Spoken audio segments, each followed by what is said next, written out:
تو ایسا نہیں ہے کہ پڑھنے والے نہیں ہیں. ہم نے خود ریڈرشپ کو کریٹ آگے نہیں کیا, لیکن اب 0.1% آف دا پاپولیشن بھی اگر اس ملک کی کتاب خریدنے والے کی طرف آپ لے آئیں تو آپ دیکھیں مارکیٹ کتنی بڑی ہے, اور پیسے بنا رہے ہیں کتاب بیچنے والے, ایسا نہیں ہے کہ نہیں بنا رہے. اگر کوئی آپ کو کہتا ہے کتاب نہیں بکتی تو وہ بات درست نہیں ہے.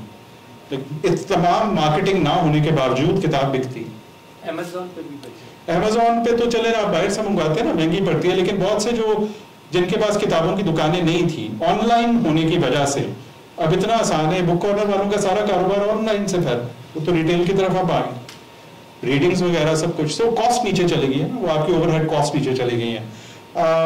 سو آئی تھنک حالانکہ کاغذ سستا نہیں کرتی سرکار, اور والیوم نہیں ہے. دیکھیں انڈیا میں فرق یہ ہے کہ والیوم ہے. اگر آپ کی 10,000 20,000 کتاب بکتی ہے نا کسی کی, تو اس سے کاسٹ نیچے بہت چلی جاتی ہے. اب 1,000-2,000 کے اوپر آپ کاسٹ کہاں لے کے جائیں گے, لیکن 1,000-2,000 والے پیمانے پہ میں بیسٹ سیلر ہوں, اتنا میں آپ کو بتا. تو ٹھیک ہے جو ہے سو. جی اور جی thank you Dr. Sir. G G. Having studied with you, having known you for some time, مجھے یاد ہے آپ لمس میں ریڈنگ سرکل بھی آرگنائز کیا کرتے تھے, and I remember that one of the first books that we discussed was actually A Suitable Boy. G. So would it be wrong, first of all, would it be wrong for me to say that you do have a certain liking for tomes, for voluminous novels?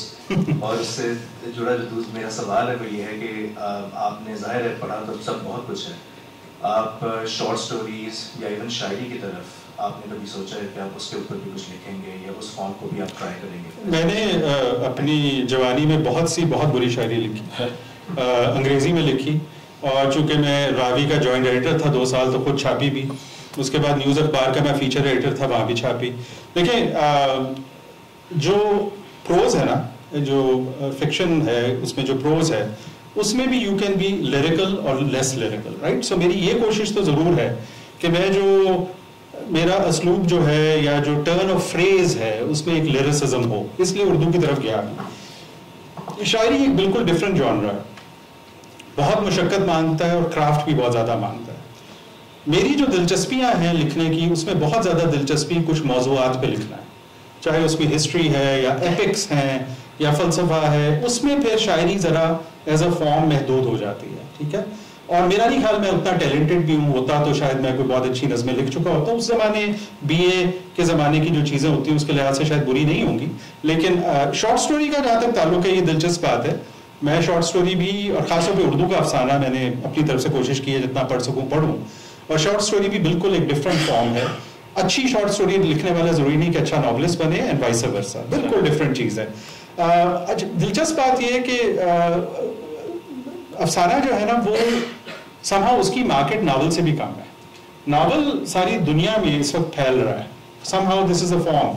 میری خیال میں اس کی وجہ شاید یہ ہے کہ آپ چھوٹا ناول بھی لکھ سکتے ہو, بڑا بھی لکھ سکتے ہو, اور آپ اس کے اندر بہت انوویشن کر سکتے ہو. جو پوسٹ ماڈرنسٹ ناول ہے اس میں تو بہت کچھ ہو رہا ہے. شارٹ سٹوری میں آپ کے پاس وہ کرنے کی اتنی گنجائش نہیں ہے. ایک زمانہ تھا جب افسانہ اردو میں بھی بہت بڑا تھا اور شارٹ سٹوری باہر بھی بڑی تھی, اب اتنی نہیں ہے. اچھا آپ پبلشرز کے پاس جائیں, باہر کے پبلشرز کے پاس جو کتاب سب سے کم بکتی ہے پبلشر کو بیچنے کے لیے بھی ہے وہ شاعری اینڈ شارٹ سٹوری ہے. ناول پھر بھی بک جاتا ہے. اور تیسری بات, ضخیم چیزیں مجھے واقعی پسند ہیں بشرطے کہ وہ سوٹیبل بوائے کی کوالٹی کی ہوں. اس میں دیکھیں فائدہ یہ ہے نا کہ 1960 کے ہندوستان کے تقریباً ہر پہلو کو اس 1349 صفحے کے ناول میں وکرم سیٹھ لے آئے, لیکن جس طرح سے لے کے آئے بات تو وہ ہے نا اصل میں. تو میرا خیال میں کہ اس کی ضخامت صرف امپورٹنٹ نہیں ہے, وہ کتنا دلچسپ ہے اور کس طرح سے اس کو لکھا گیا وہ امپورٹنٹ ہے. لیکن اگر کوئی کمال موٹی کتاب آپ کو مل جائے جو بہت ہی دلچسپ اور آپ اس کے اندر چلے جائیں تو پھر وہ سمندر جو ہے نا, اور پھر ہماری ٹریڈیشن بھی ہے شاید اس کا اثر ہے. آپ وہ کیا ہے ocean of the sea of stories جو ہے, پھر الف لیلا ہے, جو کہانی در کہانی اور وہ نکلنا اور تہ در تہ, مجھے اس میں مزہ آتا ہے. چونکہ مجھے لگتا ہے کہ انسانی نفسیات میں اور سماج میں بھی تہیں ہیں. بلیک اینڈ وائٹ تو کوئی چیز بھی نہیں ہے, شیڈز آف گرے ہیں, ملٹیپل لیئرز ہیں. وہ پھر ظاہر ہے اگر نیریٹو تھوڑا سا لمبا ہوگا تو اس کے اندر آپ کے پاس پاسبلٹیز آ رہا ہے. اب کئی چاند تھے سر آسماں کو دیکھ لیں جو کہ ہمارے دور حاضر کا جو کہہ لیں سب سے بڑا اردو کا ناول ہے.